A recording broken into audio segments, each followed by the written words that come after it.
I'm super excited for today. It's all about making better action photos with my buddy David Bergman on Behind the Shot.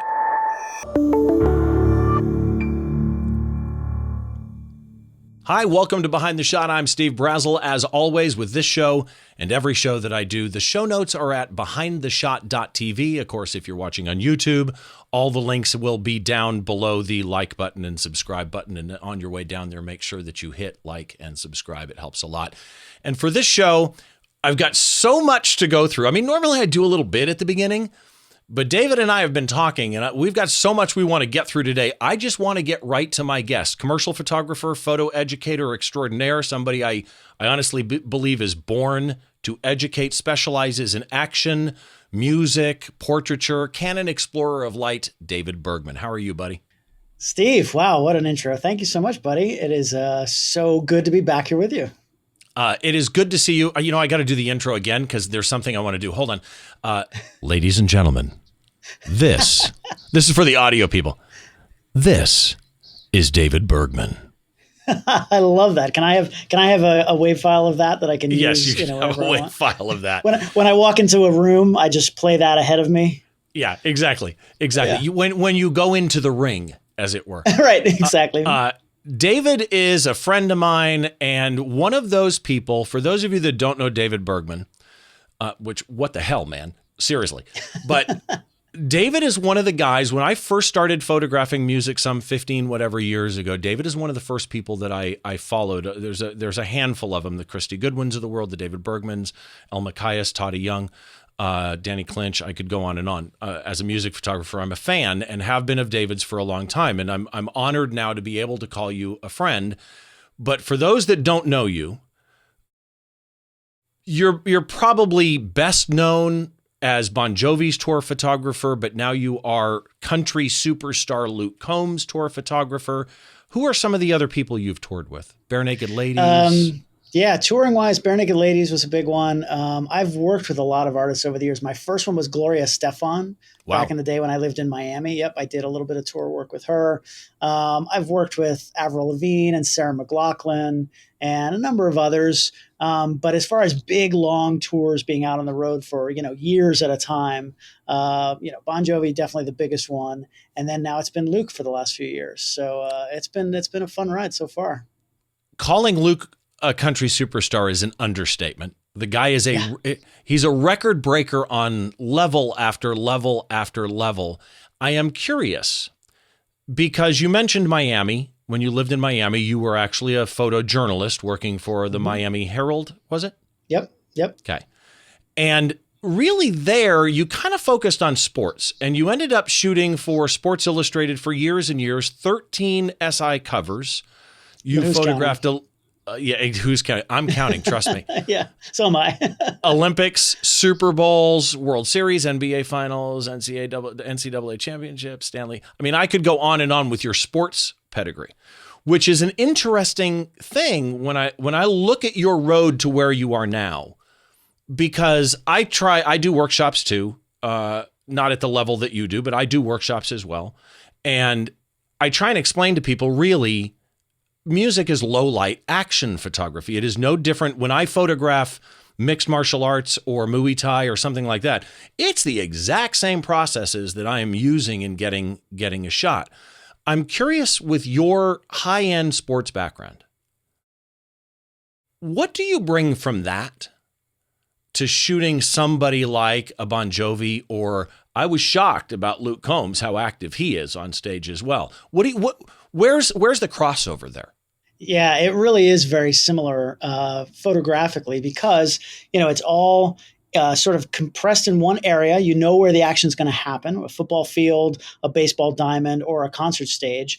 The light is a little bit, it can be inconsistent, depending on where you are and what angle. It's a little tougher at a concert than it is at a sporting event. And there's action. And really, the best pictures at those events, it's a similar process, because the best pictures might just happen, like that, just those little thousandths of a second that happen. You might have a 3-hour event, a 3-hour concert, a 3-hour football game, but there are maybe a half a dozen big moments that just happen like that maybe even the public doesn't see with the human, with your naked eye, right? And capturing those moments whether it's at a sporting event or a concert is what I live for. I love that. And, for many years I've called myself an action photographer because I try not to limit it to a particular genre. I have fallen into a couple of genres over the years, but that's the stuff I like. I like those peak action moments and just really capturing those.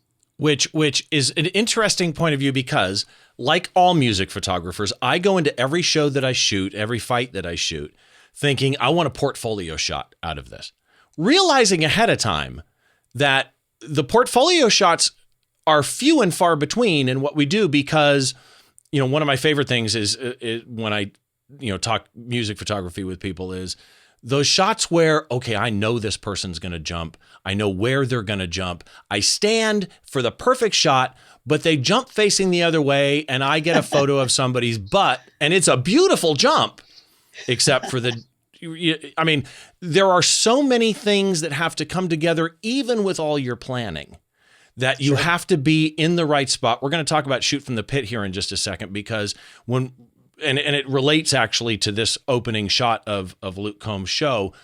If you don't know on a stage in the round, which is what Luke's is, the stage is in the center of the arena. If you don't know which corner he's going to be in for moment X, because he's walking around the whole time, he could stop at position 3. He might be in position 2, and there is no way you're going to get there. Yeah, I used to jokingly say that I think sometimes I know I have an idea what he's going to do. I know there might be a big moment here, but like you said, I don't know where he's going to do it. And I used to jokingly say, I think that he sees me and then he goes the other direction, because more often than not, you're just out of place and there's really not much you can do about it in a situation like that, but you play the odds, you do what you think has the highest chance of you getting that moment. But at the end of the day, people are unpredictable and you never know what's going to happen. And that's what makes it fun. That's the challenge, And you be willing to not chase it, camp out, stand in a spot, which is not easy to do, by the way. Mentally, you're like, he's over there now and I know he's going to do something. I want to go there. But you came up to me at one point when I was doing your workshop in Vegas, and I wasn't anywhere near the stage. I was tucked in a corner next to the stands by security, said hi to security. I'm just standing there trying to frame like this weird vertical with a spotlight coming down on Ashley McBryde. You came up and you said, "Are you lost?" But my whole thing is sometimes especially when I can shoot a whole show, I have a shot in my head I want and I commit to it. But wouldn't it be awesome if one day you talked to Luke Combs and he went, "Oh yeah, I see That's you." Exactly and what I do. I intentionally go to the other. That would be awesome if that were the case. That would be funny. I don't want to know. I've never asked him. I've never said anything to him because that would destroy me, I think, if he told me that. Oh. But no, obviously it would be quite funny. But yeah, I mean, I definitely try to. It's a crapshoot, right? You just right. Never know. And just going back to something you said about my career and the sports leading into the music, I've found that. As a photographer, we all have our own style. We all have something we're really good at, something we're proud of, something we like to do. And for me, it's that kind of action photography. And so when I came in to work with a band like Bon Jovi, I started to photograph John in a way that maybe he had never seen before. I mean, of course, I did the standard concert photography pictures. You have to do that. But he had a couple of big jumps in the show, and I was able to capture those in a way that I don't think he had ever really seen before. And we started putting those pictures out, and he loved that. And so from a business standpoint, as a photographer, that's good for me because I bring something to the table that not everybody else does. So having that sports background has really helped my concert photography career tremendously. Hold on. Let me go deeper on that for a second. This is going to be a long episode. I just know it. Let me go deeper on that for a second, because that just stuck something in my head. Obviously, the sports background brings you into seeing the moment and the action differently, right? Capturing that differently. But doesn't it also affect how you approach, I would think it would, how you approach all those moments, even the mellow, intimate moments, even though it's not action? I would envision that your ability to understand subject separation, because in action, subject separation is so key. So much can be happening in a scene. You've got to have separation of your subject. I imagine that comes through even those softer moments in a show, does it not? Yeah, I think I mean, obviously everything in my career has influenced to put me where I am Right. today. I mean, as far as something like that, I think my newspaper background influences that even more because in a newspaper, I've never been really the photographer, like the National Geographic photographer, who's going to tell a story over 20 pages, right? Right. And each, I do that a little bit, but there are people who are way better at that than I am.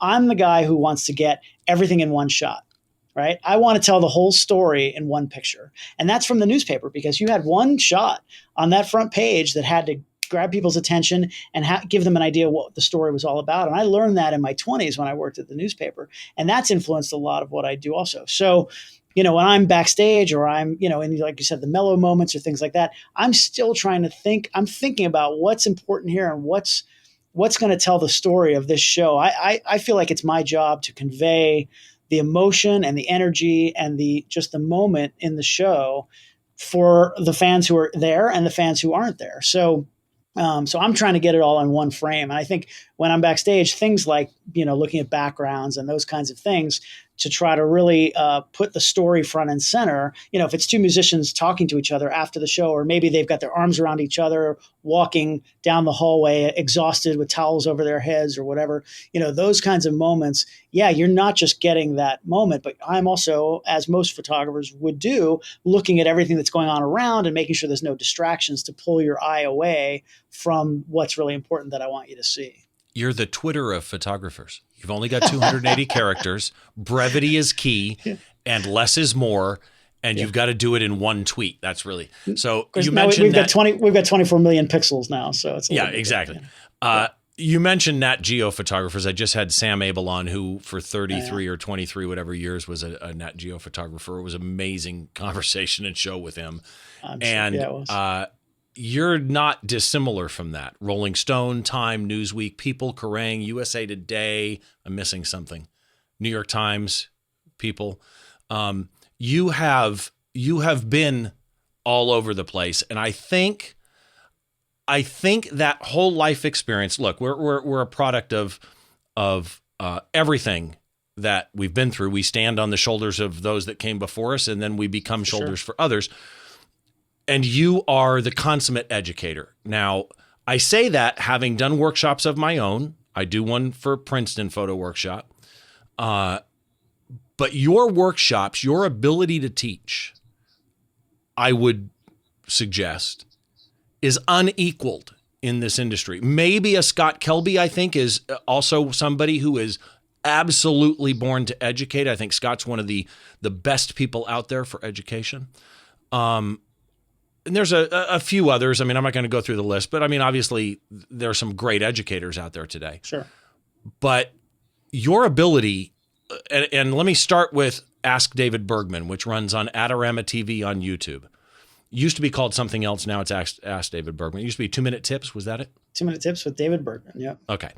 Ask David Bergman, I believe, is the best free resource for photography education that there is. Wow. It is a series of shows where in 5 to 15 minutes, you will almost inevitably per episode go, wait, what? Right? You still enjoy doing that, I'm assuming? Yeah, I do. I mean, it's funny because I never thought of myself that way when I was younger. I mean, I had always done, I'm a working photographer. That's my primary gig. That's what I love to do. I love to be out on the road taking pictures, but I always found that I was good. I remember even in school as a kid, I would take, I was an okay student, but I was taking hard classes. And I remember, I was an average student, but I remember taking hard classes and I could usually understand what the teacher was saying and then explain it to the kid next to me who had no idea what was going on. Right. So that sort of, and I look at what I do today and it's kind of the same thing. I try to take sometimes very simple things, but other times very complicated topics and break it down to, okay, why is this important? Like, really, let's get down to it. Why do you need to know this? Do you need to know the mathematic formula or do you need to understand how it works? So I'm a geek, but I try not to convey that in when I teach. I want to break it down and make it easily digestible and practical. right? And what does this mean? How do I use that? The inverse square law, like I can tell you the formula, but who cares, right? It doesn't matter. What does it mean? Right.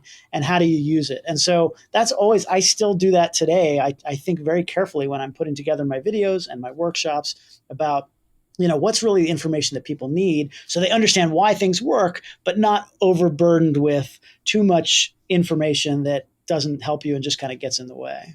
See, it's interesting what you just said, because the inverse square law. So I taught for a lot of years for a private IT company, a company called Executrain at the time, that taught Fortune 500 type IT employees and regular employees everything from Microsoft Office to Microsoft certified engineer courses.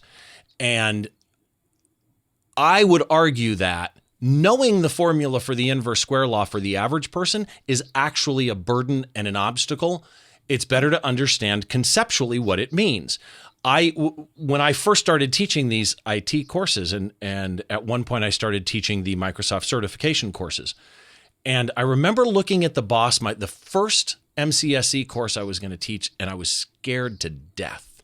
He goes, "What's wrong?" I said, "These people have real jobs." Right? They're in an IT server room. They have actual real issues and real problems. And I'm in here trying to teach them. And he looked at me and he said, "But you know the manual." And they don't, because they've seen the synopsis of the manual and they're coming because they don't know it.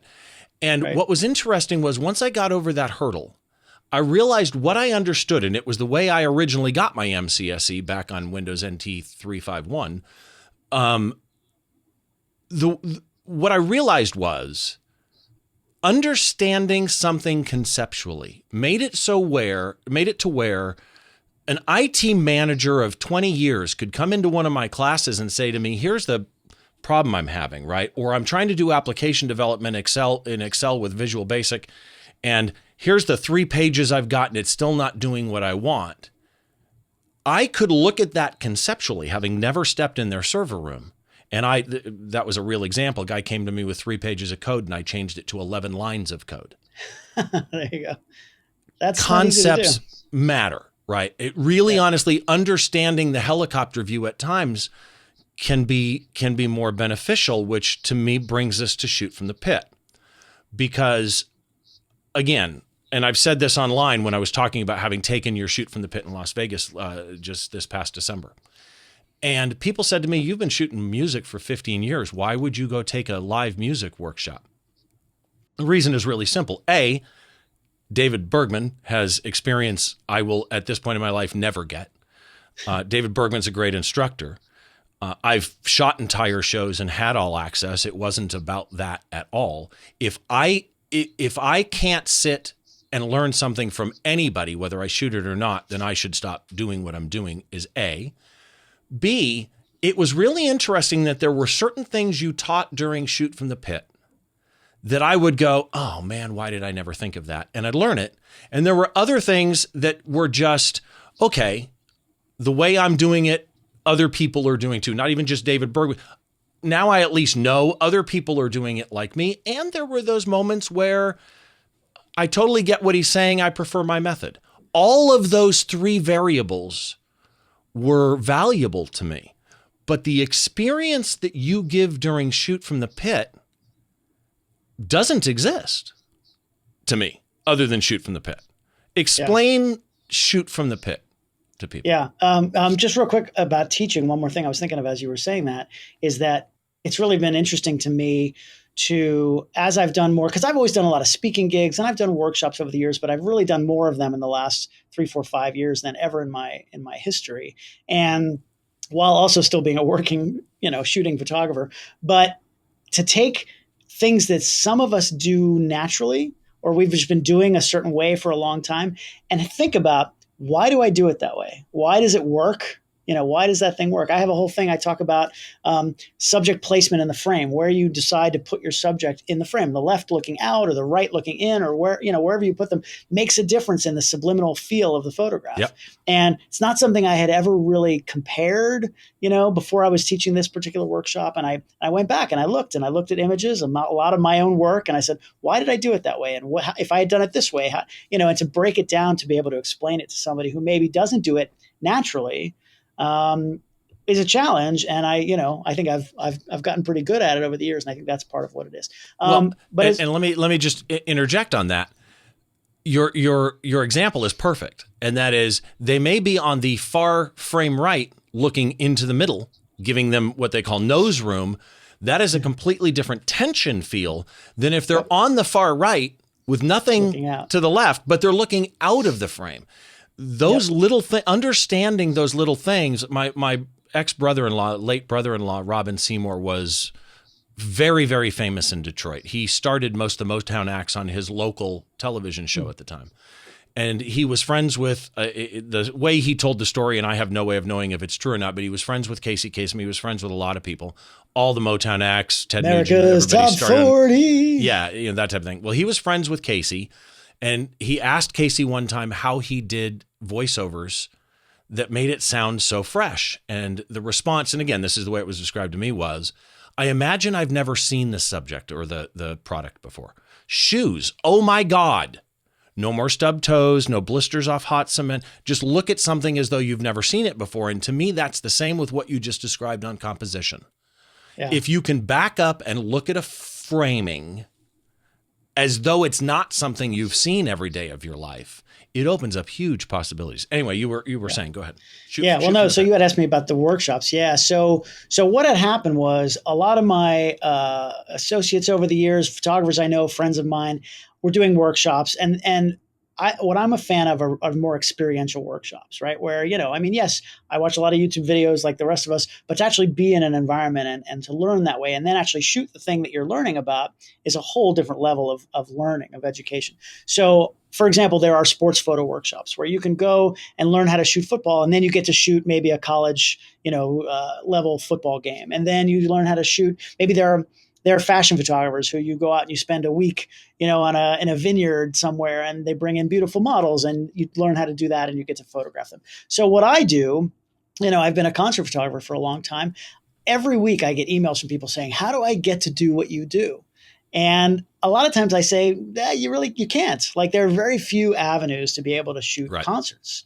And so very few of us get that enjoyment of doing that. So I always thought, man, that would be great if I could do one of these workshops, but it's a huge challenge, right? Because you need sort of the perfect storm of things. You need somebody, a photographer who's in that world. You need somebody who can educate, who's a good, speaker and educator. And then most importantly, you need the band that will grant the access. They have to trust that photographer enough to allow them to bring in a handful of photographers they don't know, amateurs in most cases, and allow them access to shoot that. To get access to shoot a concert is very, very difficult. Even as a working press photographer, if you're working the gatekeepers are real. They are real. In this business especially, I would say sports is almost a little easier because there are a lot more sports there's a lot more space on the sidelines. There are a lot more people shooting sports. The games, each game is important because each game is a news story onto its own. A concert, you might have a concert tour. We might do 100 shows all year, and they're all similar. They're all different in their own way, but they're all similar. You don't need necessarily everyone to be documented the way you do a sporting event. So there are very few people who really get to shoot concerts that often. So, I came up with this idea, and I'll be honest with you, I pitched a lot of artists, anybody I'd ever worked with, anybody I've known, managers, labels, publicists, bands themselves, whoever I could get to. Right, exactly. Over the course of years and years, and then finally I got to my friend Chris Cappy, who manages Luke Combs. Luke was just, becoming a name. He wasn't really as big as he is now. This was I approached him in 2018, and Cappy, to his credit, said, "This sounds cool. Let's try it." And I jumped in with every ounce of my being, and I started that tour in 2019, doing workshops at every show. And basically, for people who don't know what it is, you come out, I can bring 5 or 6 photographers out, and you spend the day with me backstage at the arena. And I teach a workshop. I've got slideshows and, projectors and the whole thing. And it's a real deal workshop. You're not there to like hang out with Luke Combs. It's not a backstage experience. You're not even going to see him except when he's on stage. In fact, you're not going to start at like 2:30 and do almost 4 hours of slideshow and then a tour of the pit and the arena that you're in that night, et cetera. Yeah. Yeah, and the tour of the pit is not just like, oh, look at how fun this is. We're scouting. We're actually planning for that night. I'm going over, since I've done it before, I can give you tips on like where the good places are to shoot. And I give you very good access. You've got pretty much all access other than being on the stage itself. You've got pretty much all access to go anywhere you want during the show that night. So at the end of this 4-hour workshop, then the culmination is you get to put all that stuff into practice and actually get to shoot the show. And you get, so far with Luke, he's been amazingly generous. His management and his whole team have been so amazing to allow me to do this and to allow my attendees to do this. And you shoot the whole show, and so far also all the openers have let us photograph them. So there's 2 opening acts and then Luke. And it's a fun evening. It's a very high energy evening. It's, the adrenaline is flowing. My favorite part of the night is at the end of the night when the show is over and everybody comes into the room and they go, oh my God, that was incredible. And people's mind are just blown. For me, I've done this for so long that I think earlier in my career, I don't know that I would have been able to do it because I'm giving away all my secrets. I mean, I'm anything that I know, I'm going to tell you. Like, I have no problem. I want you to be successful. I want everybody at that show to make great pictures. That's good for me also because I want Luke and I want the fans and everybody to see these great pictures on everybody's, social media. So I want you to be successful. So I'm going to do anything I can to help you make great pictures. And I think earlier in my career, I might have been a little more, I don't know, secretive is not the word because I've never been that person. Reserved.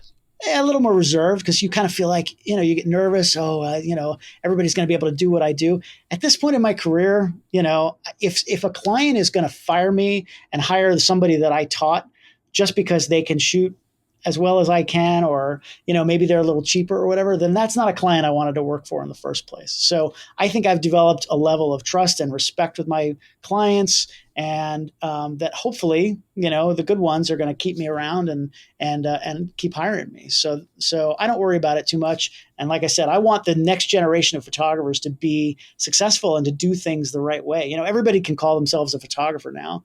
And, I want to really try to help everybody become better and rising tide raises all ships. So that's really what it's all about for me. Well, and what's interesting is you do share everything. And having shot music before, I did research before I went to your workshop. Most of the attendees may not have, but being in the round, there's this opening sequence, which is what we're going to talk about with your shot today. There's this opening sequence that I knew was going to happen, but I have no idea where it's going to happen. And of course, I don't have access to the stage or the stairs that you do. And so you had mentioned a couple of things, and I thought, I'm going to go up in the stands, and I've got like 5 minutes till he hits the stage, and I go over to the aisle that I know I want to go up, and there's a barricade in front of it. I'm like, okay, that doesn't work for me. Look at security. I said, I need to be in that aisle right there. There's some empty seats I can sit in. How do I get there? Well, if you go down here, turn right, then make a left, there's an elevator. I'm like, oh my God, okay, cool. So I go over, I take the elevator. Clock's ticking. Yes. I come out in the Jack Daniels lounge, which is perfect because that's my drink is Jack Daniels on the rocks. I come out, I'm nowhere near it at this point. Level 2, I'm running down, lightly jogging so I don't look like I stand out. Run down the aisle, get there, and I'm going to show one of the shots that I took because David is in the shot. So I'm going to show you that coming up in just a second. But that kind of info really, really helped. And I also, during this workshop, learned about the what do you call it? It's the David Bergman button. What is it? The Bergman brightness button. Bergman brightness button. Yes. You learn about the Bergman brightness button if you take the workshop. So really quick. I can't wait, man. This is going to be so fun. Before we get into the image, just a reminder for everybody that this podcast is available wherever you get your podcasts in video or audio only. That is assuming that your podcast outlet supports video, like Apple Podcasts supports video. You can get a video feed or you can subscribe to an audio feed.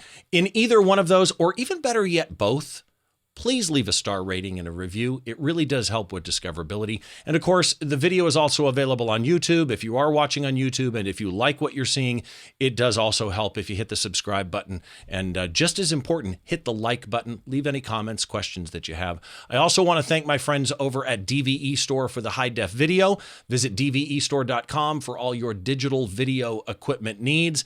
And last but not least, I mentioned that I teach workshops. My workshop is a little bit different than David's. in that it is a remote workshop that I do for Princeton Photo Workshop and our Princeton Photo Workshops. It's at PrincetonPhotoWorkshopSingular.com. It is based on my live music and my fight photography, but it does cover a little bit of everything action-wise. But again, it is nothing like what you're going to get at Shoot from the Pit. It's two completely different workshops. So go look at mine, consider it. They have gift shops, gift certificates, by the way. But I highly recommend, having taken it, that you do Shoot from the Pit as well. And that gets us into the shot today, which is Luke Combs. And correct me if I'm wrong, this image was Salt Lake City? This is Salt Lake City. This was the last night of our recent tour, December of 2021.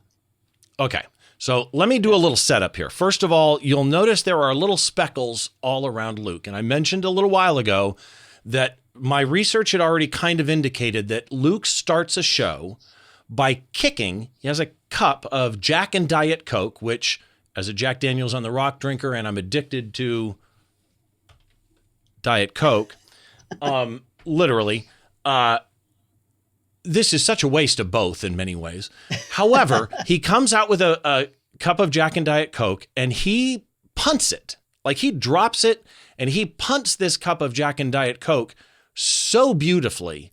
It is amazing to watch this thing spray everywhere. This is the sequence I was talking about, I knew about, but David kind of gave me an idea during the workshop where it was going to happen, etc. Let's cover some technical stuff first, because I find this interesting. First, I do have to correct you real quick, because he does not, they change the set list every night, and this is at the beginning of one particular song. They do not always start with that song. So this does not happen every night. This probably only happened at the beginning of the set. If we did, I think there were 28 shows or something in the fall tour, give or take. This probably only happened at the beginning of the set, maybe, 8 or 10 times. Oh, so it didn't even happen. It wasn't even something that happened every night. Sometimes he would do it at the beginning of that song if it was later in the set list, but then you don't know where he's going to be on stage. So anyway, let's get. It's scary how accurate he is. I would have missed the damn cup, and I do martial arts. I would have missed the damn cup. He's quite athletic. He's deceptively athletic. 2,000th of a second, f4, 6400 ISO, 24 millimeters, auto white balance. You shot this on an R3 with an RF 24 to 105 f4. Is that all sound right? That sounds correct. Yeah. Okay. So I want to start here for the audio audience, and then we've got a lot we're going to go through. This episode is going to be long. I probably should have done it as a part 1 and part 2, but I'm going to try and get through it as quick as I can here. For the audio audience, though, I want you to understand what we're looking at here. First of all, picture a concert shot, right? So, we're talking arena concert shot. You can see the stage lit up by spotlights. You can see tiered seating with a center row of, like when you go to an arena, they have a center LED bar that puts ads up. You can kind of see the division in the layers of the arena with this landscape orientation shot. Luke Combs is on stage, and what I love is his name is on the stage under him. So if you looked at this and you didn't know who it was, now you know who it was. It's got his branding, which is so key in the photo. You could have shot this at the wrong angle or cropped it differently, not gotten that. By his feet, we've got paper on the ground, set lists, right? Behind him, that arena that you see tearing up all the seats, what's awesome is they are lit, which matters as well. Blackness behind him would be awesome, but they're lit behind him. That makes it even better. We were talking about framing. He is to the right side towards the rule of third, facing to the left. He's got room to kick into, and his back is almost on the rule of third. And behind him, there is a spotlight, but it's not so clear that it takes attention away. It's the halo of a spotlight, which is awesome. His foot, he looks like a punter in the NFL. His foot is higher than his head, his right foot, leg fully extended straight. He's limber, clearly. His left foot, he's on his toes. He's doing this in cowboy boots, for God's sake. His left hand is over his head, which is absolutely key because, and by the way, his left hand has the mic in it. His face is clearly visible. That matters so much. This is the absolute definition of an action shot. There's just no question about it. This is punting in the NFL or being on stage with Luke Combs. it's the same thing. And what's interesting is this is Salt Lake City, but in Las Vegas, this is the shot, the moment that I went up in the stands, and I posted a couple of them on Instagram. The one I'm going to show isn't my favorite, but in the one that's my favorite, when his foot goes up and everything's up in the air and he came off the ground in my shot, it blocks David's face, and David's face is purely black. You can't see it. So I chose a different image to show you. This is the kick of the cup. And if you look right there, the telestrator, that is David Bergman. Here's a close-up of him. I've kind of lightened it a little bit just so that you can kind of see, but that's David Bergman. And I didn't realize this until I was talking to you. What else is in this frame? Yeah, so down at the bottom right there, that is also my remote camera.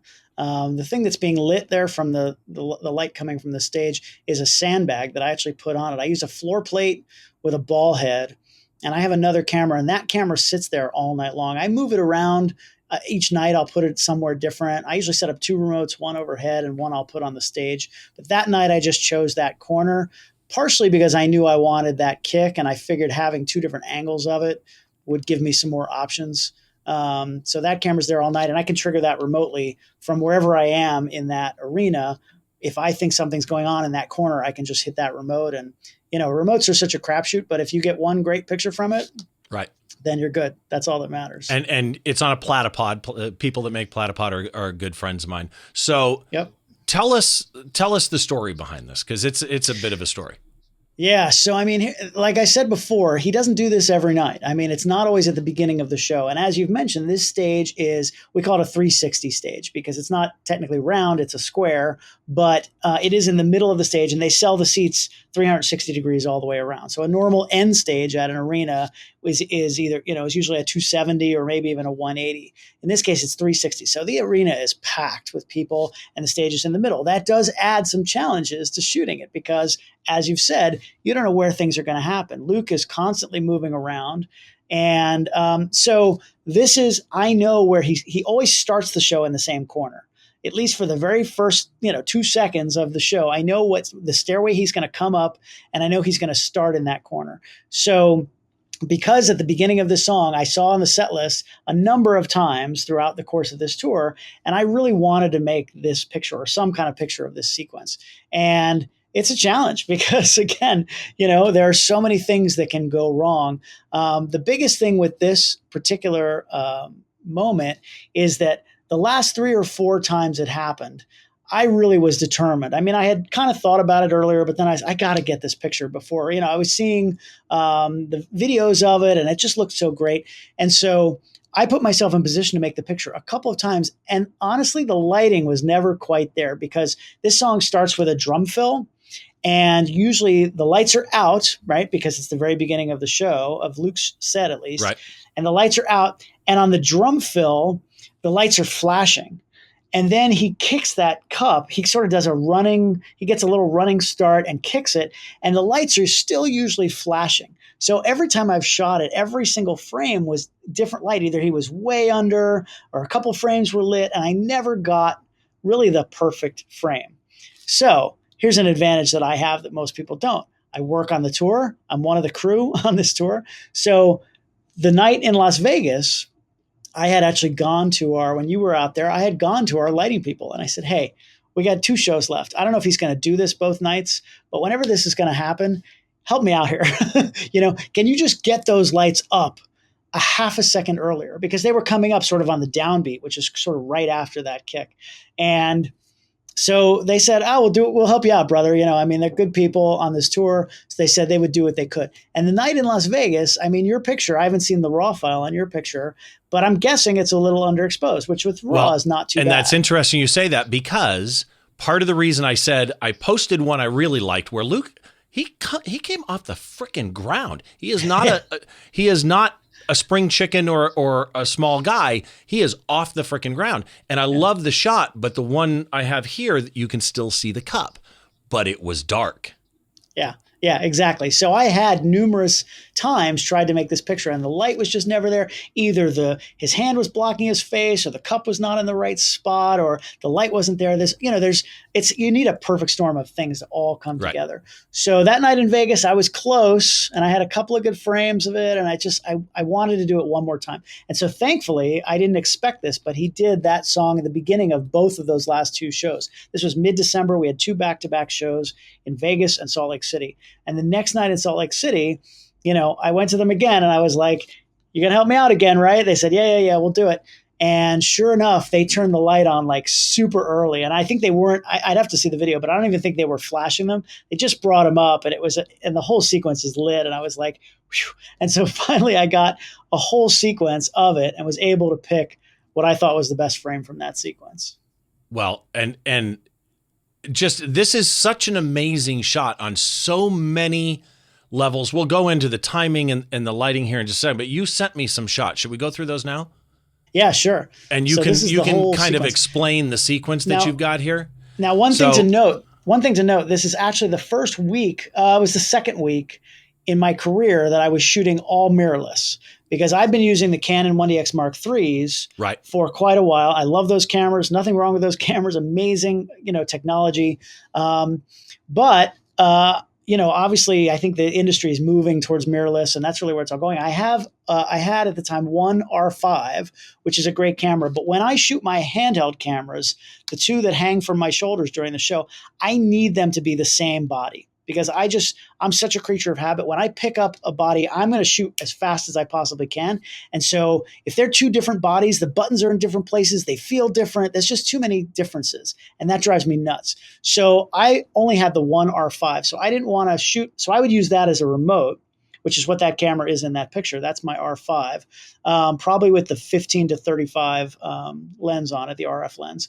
And then, so finally, sometime in December, I got the R3. I got the new R3. And then I only had one at first, and then I finally got a second one. So once I had 2 R3 bodies, then I could officially, my 2 handhelds, I could shoot both of those because they're the same body. So here's the thing, with that camera, you can shoot, and I was shooting mechanical shutter because that's what I'm used to. I like feeling the camera shoot. I like feeling that just a little bit of jolt that you get from that motion. I need that. I like that tactile. Plus response. The rolling shutter issue that you would have with action on an electronic shutter with those older bodies. Right. Now the R5, it's pretty much eliminated. The R3, it's even better, it's amazing how fast that has to do with the speed of the readout off the sensor. But yes, that's gotten better and better. And so, finally, that week shooting with 2 R3 bodies, I was able to, I didn't shoot the whole show this way, but at least for that kick, I knew I wanted as many frames as possible of that sequence. So I switched it over to the electronic shutter and shot at 30 frames a second, which is insane. And again, it's silent, right? It's silent. So there's no tactile response. You just see the little bar, kind of flashing, but you don't feel like you're shooting 30 frames a second, because you can't. There's just no, like I said, there's no tactile response there. So I flipped it over. I wouldn't shoot 30 frames a second all night long. I shoot 12, which I have no problem shooting 12 frames a second. But 30 is just too many for a normal concert. For sports, though, for action, for a moment like this with that kick, I knew I wanted to shoot 30. So both the remote, I changed the remote to shoot as fast as it could. That camera, I think it goes up to 20, I believe.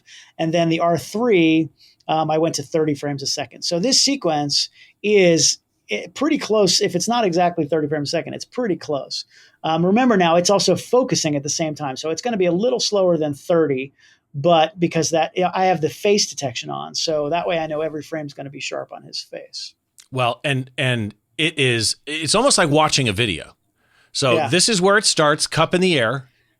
He moves forward. So notice now the light is all up at this point. Normally the light is still dark at this point, and then it sort of flashes and comes up. But at this point, our lighting crew, which is so nice to me to do this, the light is on, right? It's on really early. Well, and what I love is, let me actually back up to the start. What I love here is you can see the 2 spotlights. Yeah. And one of those spotlights is what I was talking about, is behind his back. But you don't, if you just saw the bright blowing out spotlight half peeking out from behind his back, it would hurt the image. Here it's just the glow. So this is the sequence as he runs up. This is so amazing. I would miss this cup. And right, even that right there, I actually love. Yeah. The starburst on the spotlight, his hands, the action. I love it. I'm also shooting, by the way, manual exposure, because I don't want those spotlights to screw up my exposure. And this is one thing I teach in the workshop, right, is you have to shoot manual, because otherwise, if that spotlight hitting right into my sensor, right into my camera lens, that's going to screw up my exposure. The camera's going to see that and go, whoa, this is way too bright, and it's going to try to darken things down. But I'm exposed for his face. That's all I care about. I want it to be consistent all the way through and not have the exposure jumping around. And I know people who say, oh, I shoot manual, but I use auto ISO. Well, auto ISO that's not manual. Yes, that's... Yeah, that's not manual. Yes, it's not manual. People say that to me all the time. You can set limits on auto ISO, which is nice, but at the same time, if any of those three, exposure triangle settings, if the camera is picking any one of those three, it's choosing how bright or how dark the image should be. It's deciding how bright or how dark it should be, and it does a good job. 9 times out of 10, they're very smart now. A lot of them have face detection, exposure modes, which is amazing. But if it's 9 out of 10 and you shoot 1,000 frames, that's 100 frames that are not going to be exposed properly. Why? I'd rather I screw it up than have the camera do it. It would have bit you here too. So he comes up, watch this drop. This is so awesome. He's running. Right? He comes up, leans back. He is now in position to just belt this is thing. A punter. This is an NFL punter. That's exactly what it looks like there. With a mic in his hand. Let's let a punter try that. Yeah. Comes up, that cup is floating there. You can already see liquid coming out of the top. By the way, those of you on audio, gravity. I will stick these images in the blog post as well so that you can see them. Coming up, boom, connection. Right there, you can kind of see the face, but now that's an awesome shot because you've still got the cup, except no face.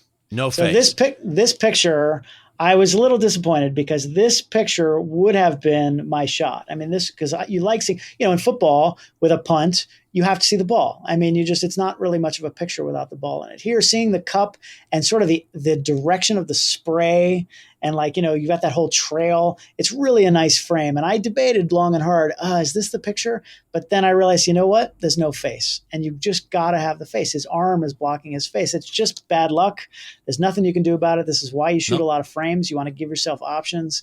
And you just don't know. You don't know exactly where that arm's going to be at that moment. And in this case, that's what happened.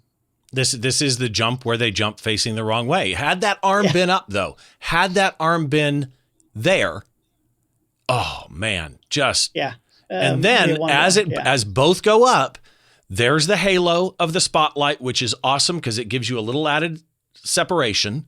You can read the Luke Combs, you can see the spray. His foot is so high, it's insane. And then here he comes. I got to be honest, if the hand was still in, that's actually kind of a cool shot too with the starburst. And then as he comes back down, that's actually a pretty cool shot right there. Ooh, I love that with the starburst over the arm, actually. So that's the sequence of shots. From some other shows, I had used pictures of after the legs came down and he was standing there. And one of the things I love about this frame, well, there's a couple things, but yes, you can see his face, but also the extension of his leg is much higher than it is in the shot with the cup in it. So I thought that was cool. Again, he is deceptively athletic. He is quite limber, and he played, I think he played football in college. So he certainly can hold his own. And so I like the height of the leg, the extension. And my favorite part of all this is, you talk about that backlight. Well, that's what lights up all of that spray, all of that water, all those droplets of water that's kind of are everywhere. And even the way I compose this, I thought about moving him more to the right and making it a little bit more traditional rule of thirds. He's kind of almost centered in this one, but there was so much spray both in front and behind him that I thought it was better to see all of that spray and not cut all of the spray out from behind him.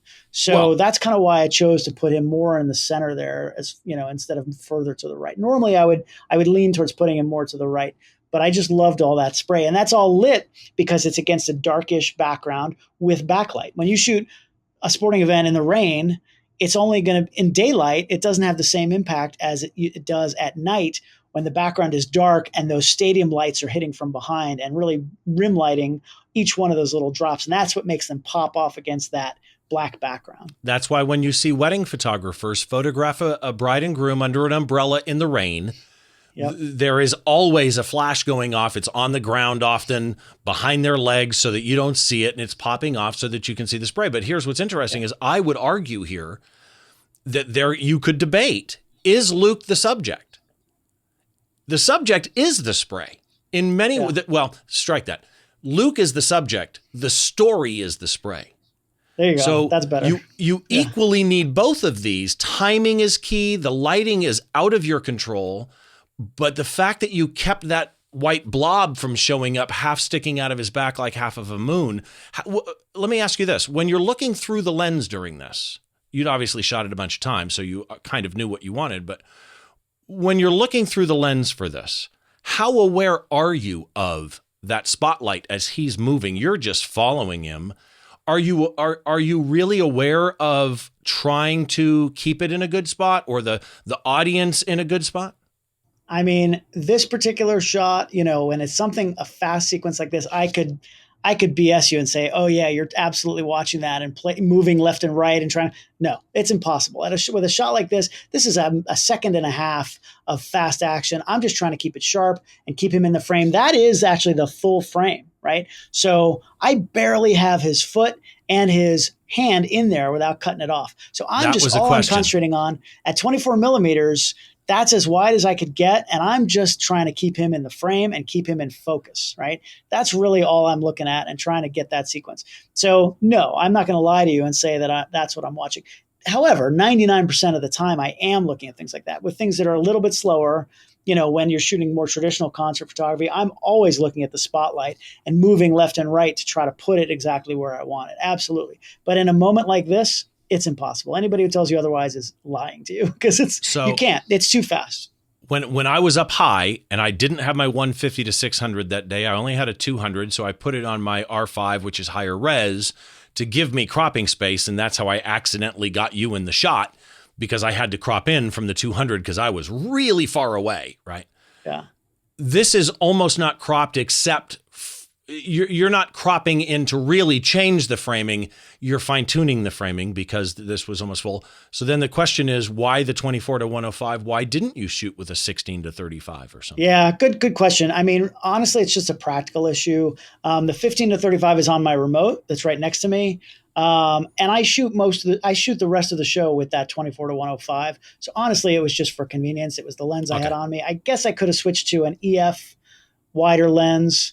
But I knew I had shot it before, and I knew I could keep him in the frame. It wasn't at the top of my mind about, but when you're shooting it, that's certainly something you're watching, right? It's absolutely, don't let him get out of the frame. But something like a stray hand or a stray foot, it's almost impossible to watch that. With the speed of something like this happening, there's no way to watch it. And I've had those moments where I am perfectly framed. I'm like, this is going to be right out of camera.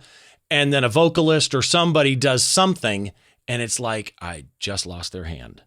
Yeah, because I was shooting so tight, because I wanted to try and quote unquote be pure and get it in camera. And just in an instant, they threw their hand up, and I'm like, oh, okay, I just missed that one. And it was like the perfect facial expression. So you were on the original advisory board with Apple for aperture. But nowadays, you are a Capture One user. With an image like this, we know that you barely cropped it just for slight artistic adjustments. What would you have done in post to a shot like this? Yeah. So with my post-processing, people are always somewhat disappointed when they ask me about post, because with concert photography, if you shoot it right, if you expose it properly, there's really not that much to do. Usually, it's a little bit of a crop, maybe a brightness boost. I might have pushed the brightness a quarter of a stop or a half a stop, something like that. I think this image I actually added, and I don't normally do this, but I probably added a little bit of clarity because, definition, because to let those water drops pop off the frame just a little bit more, but not a lot, nothing that's noticeable. I usually don't touch that at all. But in this case, just to make those really stand out against that dark background, I think I may have done that just a tad. But it's not enough that you can even see it on him, right? Because I don't like clarity on people. I think it just gets too weird looking. It's not natural. That sort of faux HDR effect, I'm not a fan of. So my images, generally that's pretty much all I'll do. A little crop, little brightness. I'm a vignette fan. I'll put a tiny little bit of a vignette just to push your eye back into the middle of the frame a little bit. And that's really it. If I have to spend 5 minutes on a photograph, I'm usually going to chuck it because something's poorly done, unless it's, a Pulitzer Prize winning, Theismann snapping his leg in half or something like that. But do you ever have that shot that just by lighting, like you were framed right and everything, but the lighting director dropped it? It wasn't far off. I mean, we've got a lot of dynamic range latitude in these bodies nowadays.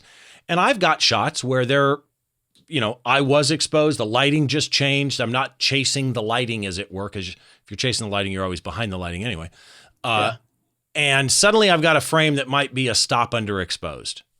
Yeah. I don't worry about that generally, except at 6400, you're boosting the noise too. But in general, I have no problem boosting a shot half a stop or a stop if I need it. Do you never touch those images?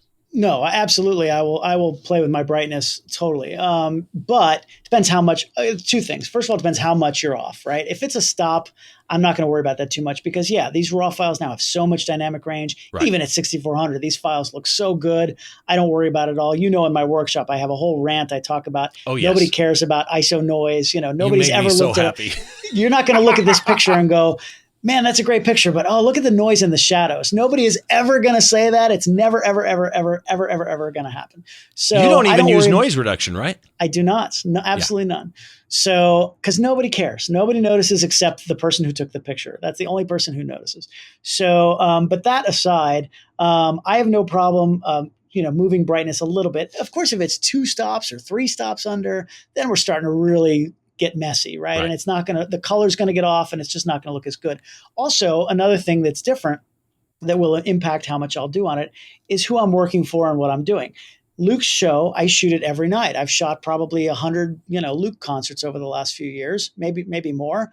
And, if I don't get that picture tonight, I have tomorrow night and I can try it again. So I try not to stress too much about it. If it's not, as well done as I can do it, unless, like I said, it's that once in a lifetime Pulitzer Prize winning picture. Other than that, I'm going to, trash it and move on. If it's something like this, that can't be overstated. With normally I get 3 from the pit and that's it, right? 3 from the pit, no flash. And in that case, sometimes it's like, I may not see these artists again for another year. And then next year they only do the East Coast or whatever the case is. So that look, definitely when I was, matters. Shooting for Sports Illustrated or even, the Miami Herald or anybody where you're shooting an event that's a one-time event, the gold medalist crossing the finish line, if you're a little bit under, you got to do what you got to do to fix that picture. So with obviously something, in most cases, I'm going to do that. But somebody like me who, I'm on the tour, I'm shooting it every night, I know I'm going to have a good batch of images every single night. I'm going to try to push myself because also there's also what I deliver to the client. And then there's what I post on my Instagram, because I will only post something on my Instagram that I'm really, really proud of. I also deliver a whole bunch of images to the client. So they have a number of images to choose from every night. So they're not going to notice if they're missing, that kick picture from tonight if they get it tomorrow night. So it really doesn't make that much difference. But I'm going to hold out. I had the kick picture the night you were there in Vegas, but it was a little bit underexposed. And I thought, you know what? I've got one more night to try it. I'm going to do it tomorrow. And if it's not as good, I might have posted the Vegas one, but I made the light was better. And so I got it done. And that's what I went with. Oh, I mean, just look at that. I mean, even it's your shot, but even you have to sit back and go, damn, I did it. Yeah. Right. I still get excited. It's easy to get, sort of a little complacent about it when you're shooting the same thing every night. But that's the job, right? I put that on myself. People ask me a question I get a lot is people say, how do you shoot the same show every night? Like Bon Jovi, I did hundreds of Bon Jovi shows all around the world over 8 or 9 years. And to me, that's more fun because I challenge myself I want to make one picture every night that I'm really happy with. I'm going to have a whole bunch of pictures that are my cover your ass pictures. You have to have, John Bon Jovi, at the microphone looking like a rock star that he is, right? But if I can make one different picture every night, I'm thinking of that each night when I'm out there. Okay, what am I going to do differently? What's different about this venue, or what's different about this show? Or, there's always going to be those little moments that happen at each particular show that didn't happen the night before. So I pride myself, and I work really hard to try to capture those moments. And that's fun for me because I have the safety, if I can call it that, of knowing the people and knowing the show and being comfortable in the environment.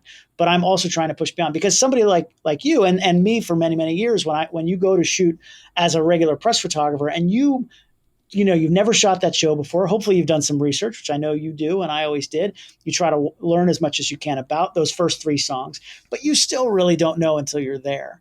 And you get those 3 songs and then you're out, and that's it. And you have to have all the best pictures. That's very different than when you're on the tour and you can, my priorities are different because I'm going to get to do it again tomorrow night. But you said a good thing, and that is, you said a lot of good things, but you know what I mean? You said something that I find so pertinent, that is how I kind of approach things. So when I shoot from a pit, I almost always photograph the vocalist coming out, or whoever the main guy in the band or girl in the band is. But almost always my first position is set for the drummer, because a lot of what I shoot, the drummer is buried behind cymbals with one window of opportunity to get a face.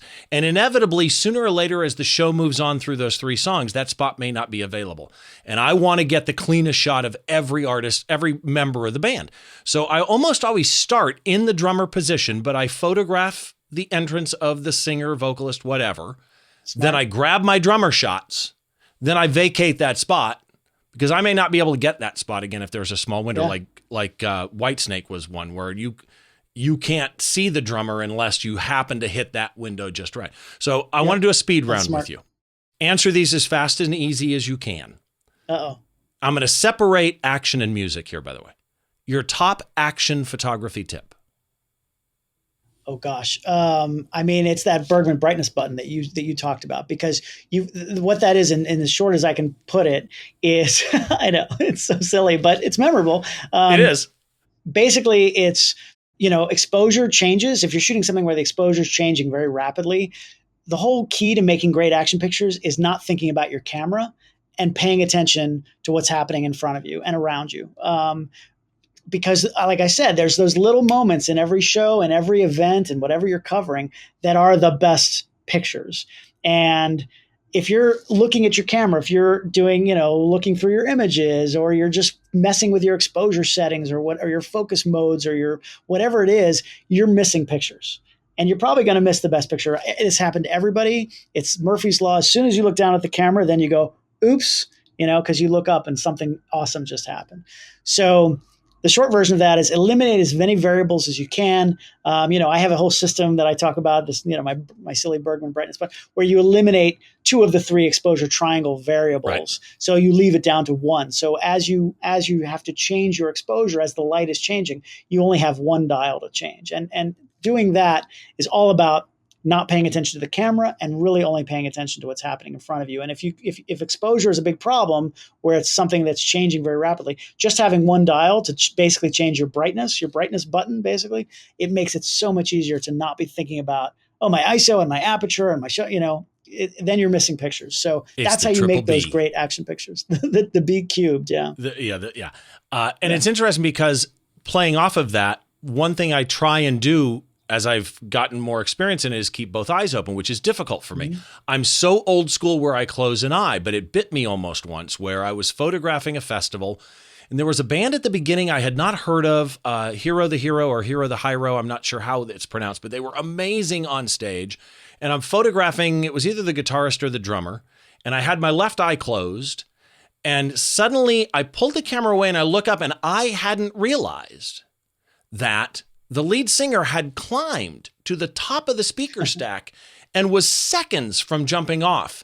And I managed to turn and get a sequence of this singer jumping off, mic cord flying through the air. It was awesome. I got it, but I got so close to missing it. So the more you minimize distractions, the better it's going to be. So let's go to music then. Top music photography tip. Oh, gosh.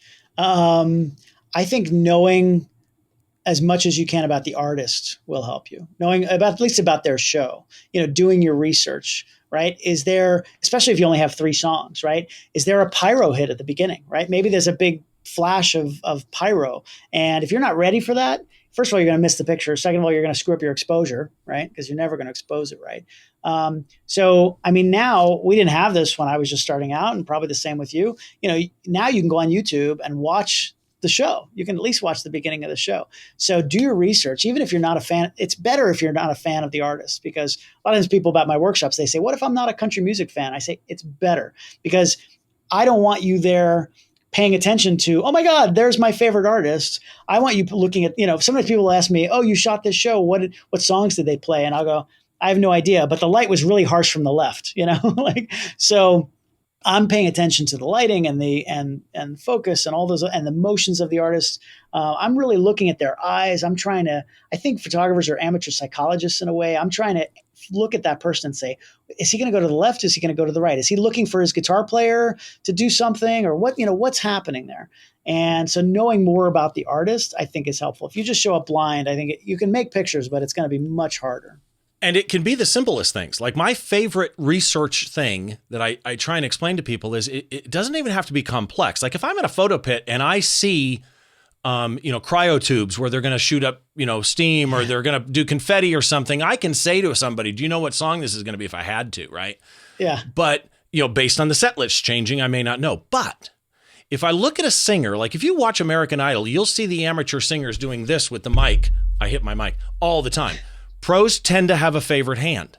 And if you know darn well that guy always, or gal, holds the mic in their right hand, well, then you have to decide to yourself, I can be on this side and get face at open hand and mic and chest or guitar, or I can get the back of their hand. Just those simple things can just make it better. Okay. Yeah. Biggest mistake you almost made or did make? Oh gosh, you want me photography. To admit that We're here? not talking high school. Okay. Oh boy. I mean, there've been so many. I mean, there's not. Gosh, I don't know that there's one I can think of off the top of my head, but every night there's something. I mean, okay. Because you just miss so many things. I mean, but the thing is, again, when you edit, when you cull through your pictures, nobody's going to know that. So you hide all the that shots stuff. you show them. They only know the shots you show. So yeah. I'm sure I could come up with a few, but it happens all the time. It's just nobody knows about it. Favorite composition rule?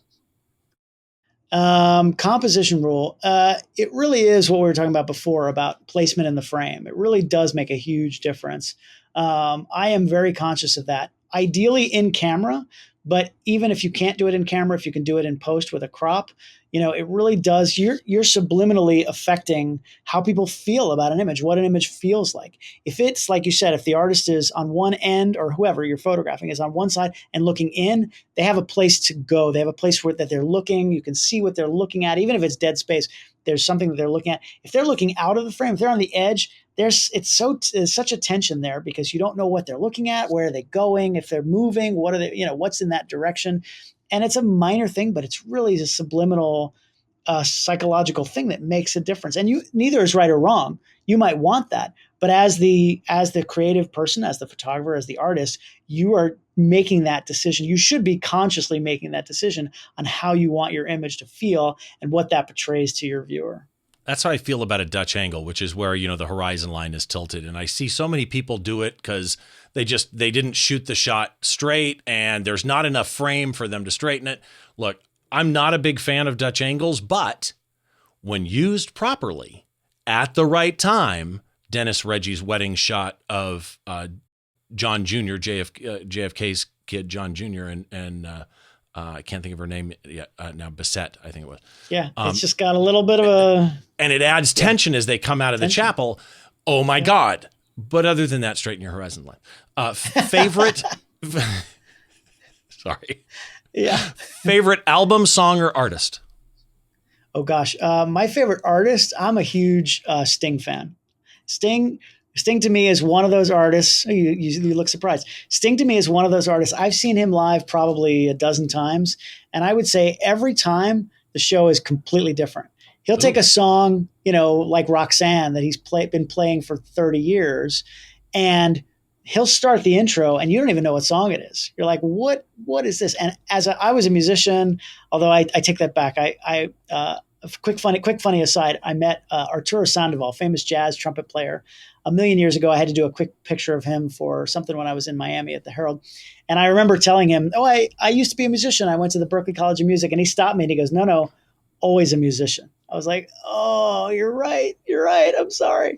So so I don't practice, I don't perform. I'm not a practicing working musician, but I do have musical ability in my genes. But anyway, where was I going with that? As a musician, I just have such respect for people like that who can, take something they've been doing a long time and make it consistently improve on it or change it. And, again, I think that's what we try to do as photographers. I could shoot it exactly the same way every single night, but who wants that? Let's try to do something different and let's play with technology and let's do, see, one night at one of Luke's shows, or a few nights, I brought out with me an anamorphic lens. What? There's no reason to bring an anamorphic lens to a concert. It's made for film. It's very wide, aspect ratio. It's really made for feature film work. It's manual focus. There's no autofocus on this thing. It's got the gears on it, the whole thing. But it gives you those cool those horizontal light flares, right? Those J.J. Abrams sci-fi light flares, blue light flares. And I thought it'd be cool. And so I brought it out one night and I left it on the stage and I pulled it out for like 2 or 3 songs. And I did it 2 or 3 nights in a row. I just did it. And I made a couple of frames that I like. But that's what somebody like Sting does, where every single night he's playing around, he's doing something different, even with the tried and true music that you know and you love. I just think he's such an amazing musician. And, seems like he'd be a good guy to have a conversation with as well. I met him once very briefly. You're talking about being an artist, literally. There you go. What is your favorite drink? So I am you're talking alcoholic drink. I am whatever you want. Alcohol can be tea for all I care. I am a very simple man. I am a Captain and Diet drinker. That is my drinking. It's a Captain Morgan rum. Very simple. I'm still like a college kid, I think, but give me a good Captain and Diet and I'm happy. Okay. And the final question, any photographer out there that you think more people should know about? Oh gosh. Let's see. That I think more people should know about. You know what? I've never met her. I don't know her in any way whatsoever, but I'm following on Instagram. She works for the New York Times. Brittainy Newman, I think is her last name. And she's a journalist. And like I said, I've never met her, have never talked to her, but somebody turned me on to her somewhere and I follow her on Instagram and her work is really good. She's got to be like 25 years old. I know she's very young, but doing work that's very mature. I still love sort of that old school photojournalism because it is so much a part of my history. So when I see somebody out there there are a lot of great photojournalists now who are not well known and not as respected because I think the press and the media has gotten such a bad name over the last, some of it justified, but I think there are so many people on the ground, both writers, journalists, writers, photojournalists who are out there doing that hard work and covering the events. We see these pictures every day and nobody ever thinks about there's a person behind that camera who's in the line of fire in the middle of those riots and in the middle of all those horrible events that have been happening in the world and in the hospitals covering COVID and all this stuff, who are putting their own lives on the line to make really storytelling, compelling images. So she's one of them. There are so many others, but I really have a deep respect for that kind of work and always will. This is why I asked that question. Because as much as I can't wait now to look her up, and link will be in the blog post. I hope I said her name. It's right. Really, if you know her, link, email it to me. But yeah, I'll send it to you. It's really that whole point of view, right? I absolutely love. And again, so that everybody knows, the links will be in the blog post, behindtheshot.tv. They'll be on YouTube below the video. Just head down below, subscribe and like, and you'll find all the links down there. But for those on the audio feed, Shoot from the Pit. I'm gonna name them. You tell me the addresses. Shootfromthepit.com. Very simple. Shootfromthepit.com. Ask David Bergman. AskDavidBergman.com. Your regular website? That is davidbergman.net. That's the only one that's not a .com, unfortunately. But and then Facebook is David Bergman Photo, but Instagram and Twitter are just at David Bergman. Very simple. David, it is. I normally aim 45 minutes to an hour. This may be the longest episode I've ever done, and I am so grateful to you for your time, for sharing your knowledge. Where else can people find you? What should they know? Yeah, that's really it. The Instagram's probably the one that I use the most, at David Bergman. And then, yeah, workshops. I do have some coming up. Again, the first ones this year are going to be in Canada. I'm going north of the border. Luke is playing a few shows there, so I'll be there with him. I've got some workshops coming up. There may or may not be more this year in the United States. So sign up for the email list on shootfromthepit.com, and you'll be the first to be notified when those come out. So I'm excited about doing more of those this year.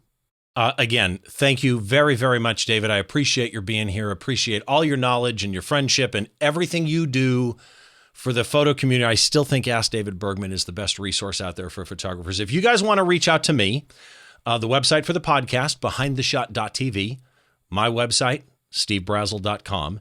If you want to hit me up on social media, I've kind of abandoned Facebook over a year ago now, but you can find the podcast at Behind the Shot TV or me at Steve Brazill. Make sure you reach out, ask any questions, leave any comments or questions that you have down below the video on YouTube. And again, to all of you, thanks so much for watching. Make sure you join us next time as we take a look inside a photographer's mind by taking a closer look behind the shot.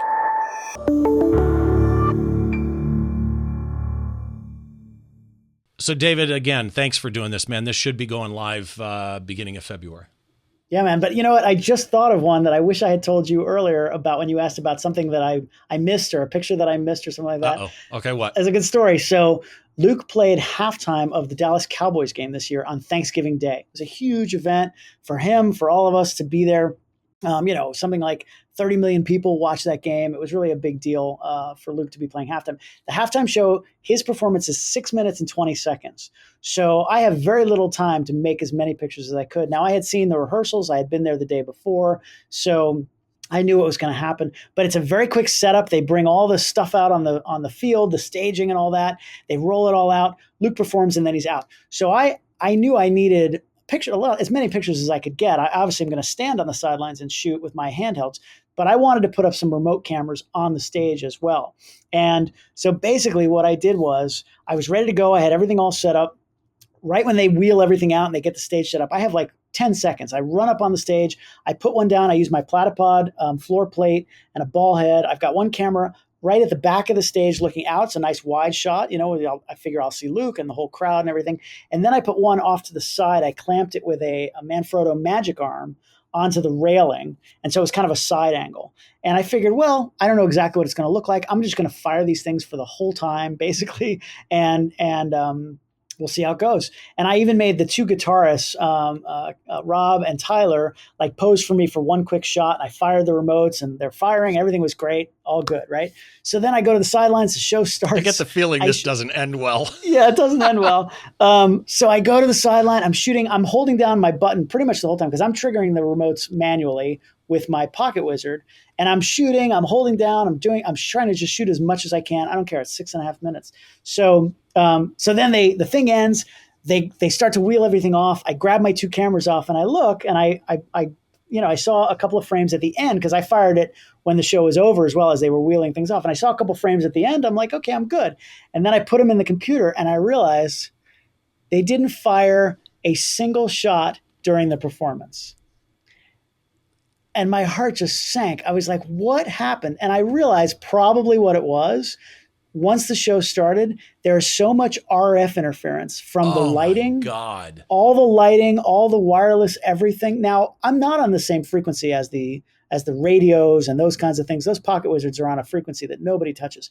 But there's just so much interference around. I think it's the lighting that really does it. And the one that was on the ground on the platypod was right next to some lights, those sort of moving lights. But the one on the side was a little further away, so I don't know what it was. But it fired before the show and it fired after the show, but not during the show. And I was crushed. I was like, oh, now I had plenty of shots from my handhelds. Nobody's going to know the difference because they're not going to, except unless they're watching this and now they know how it screwed up. But I've shot remotes for 25 years. And, something can always go wrong. There are about 100 things that have to just go perfectly to make a great remote shot. And I only had one shot at this, 6 minutes and 20 seconds, and I got nothing from those remotes. I was crushed. So just anyway, that was so just much better. Oh man, he's human. That one hurt. He's human. That one hurt. I was like, wait, can we do that again? Super Bowl, Thanksgiving Day football halftime. Can we just do that one more time? And so, in hindsight, for anybody, nobody's going to see this because this is just you and me talking. But what I should have done in hindsight is just put it on an intervalometer and have it just shoot every 5 seconds or every 3 seconds and let it just go. I've done that before. I did the NFL draft a bunch of years in a row for Sports Illustrated. One time I put a remote camera way, way up at Radio City Music Hall in an old, sort of spotlight area. And I was very far away and I couldn't go up and down constantly to check it. So I put it up there and I just put it on an intervalometer to start at a certain time and then just shoot. And if it shoots 3,000 frames, who cares? So in hindsight, next time I'm doing something like that, I'll just put it on an intervalometer. If Luke plays Super Bowl halftime, that's what I'm going to do. But